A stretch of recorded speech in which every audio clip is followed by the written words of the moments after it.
We've all had managers, some great, some not so great. But what's the secret sauce? What really makes a good manager tick? Is it all about hitting targets and running a tight ship? Or is it more about morale and being a people person? Well, today, we're going to pull back the curtain and demystify the whole thing by looking at some classic, foundational ideas about what managers do and, just as importantly, how they do it. Let's jump in. So it really all comes down to this one huge question. Seriously, think about the best boss you ever had. What made them so good? Now flip it. Think about the worst. That gap between them is massive, right? But what's the actual formula? What separates the truly effective leaders from, well, everyone else? A lot of the time, the whole debate gets framed like this, as a choice between two extremes. On one side, you have the strict planner. This manager lives and breathes spreadsheets, performance metrics, and processes. It's all about the objectives.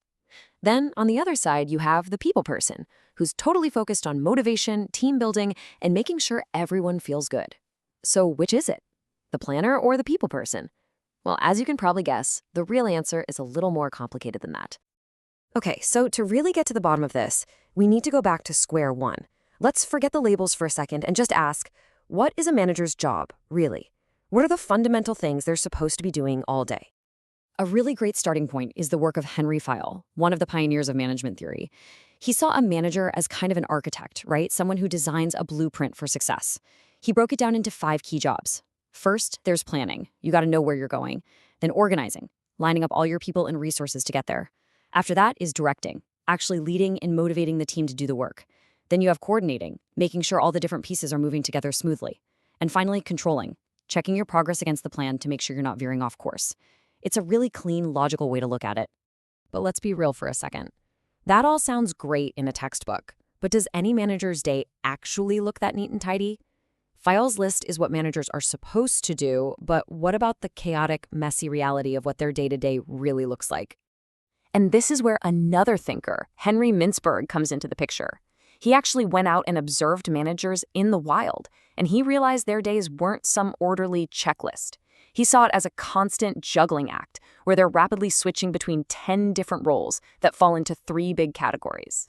First up, you have the interpersonal roles. This is all the people stuff. Sometimes a manager has to be a figurehead, the person who ceremonially signs off on things or gives a speech.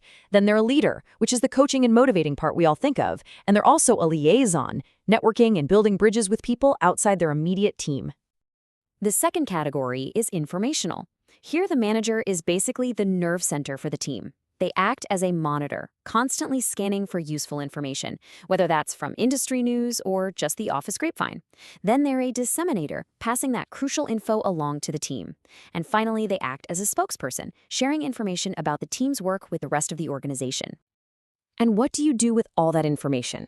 Well, that brings us to the third category, the decisional roles. As an entrepreneur, the manager initiates change and starts new projects. As a disturbance handler, they're the firefighter, solving unexpected crises. And as a resource allocator, they're the ones deciding who gets what budget and whose project gets staffed. So you can see how Mintzberg's view paints a much more chaotic, reactive picture of management than Fayol's neat and tidy plan. Okay, so we've covered the what of management, Fayol's functions, Mintzberg's roles. But honestly, that's only half the story. The how a manager does their job, their approach, their style, that's what really defines their impact. And this is where a guy named Douglas McGregor had a truly brilliant insight. He said that a manager's style isn't just something they pick out of a hat. It actually comes from a deep-seated belief about people. He called these 2 worldviews Theory X and Theory Y. The Theory X manager basically believes people are lazy, hate work, and need to be constantly watched and controlled. But the Theory Y manager believes the opposite, that people are naturally motivated, enjoy their work, and actually want to take on responsibility. This is such a powerful idea because that core mindset, whether you lean towards X or Y, it's like the source code for your entire management operating system. It shapes everything you do and leads directly to the kind of management style your team experiences every single day. Let's look at 4 common styles that grow out of this. First, you've got the autocratic style. This one is pure Theory X. It's that classic top-down, my way or the highway approach. The manager makes all the calls, no questions asked. It can be super fast for making decisions, but it doesn't exactly make people feel empowered. A slightly softer version is the paternalistic style. Here, the manager acts like a father figure. They make decisions for the good of the team. They might ask for opinions, but at the end of the day, they believe they know what's best. It's still rooted in theory X, but with a bit more of a focus on employee well-being. Now we flip over to the theory Y side of things, with the democratic style. Just like it sounds, this manager actively encourages the team to get involved in making decisions. It's collaborative. This approach can lead to amazing ideas and a really engaged team, even if it sometimes takes a little longer to reach a consensus. And finally, we have laissez-faire management. This literally means let them do in French, and that pretty much sums it up. It's a completely hands-off approach. You trust your team, give them the keys, and let them drive. This is the ultimate expression of theory Y trust, and it can be incredible for a team of experts, but pretty disastrous if a team needs more guidance. So, autocratic, paternalistic, democratic, laissez-faire. 4 totally different ways to lead, each with its own strengths and weaknesses.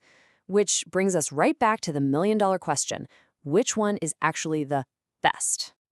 Well, here's the big reveal. The answer is none of them. Or, more accurately, all of them. The absolute best managers aren't just one thing. They're like chameleons. They don't have a style, they have a whole toolkit of styles.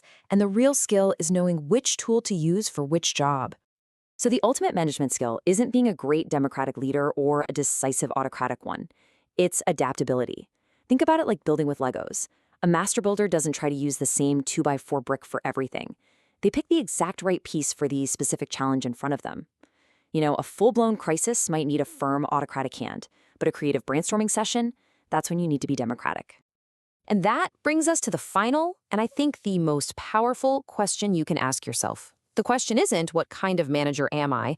The real question is, what kind of manager does my team and this situation need me to be right now, today?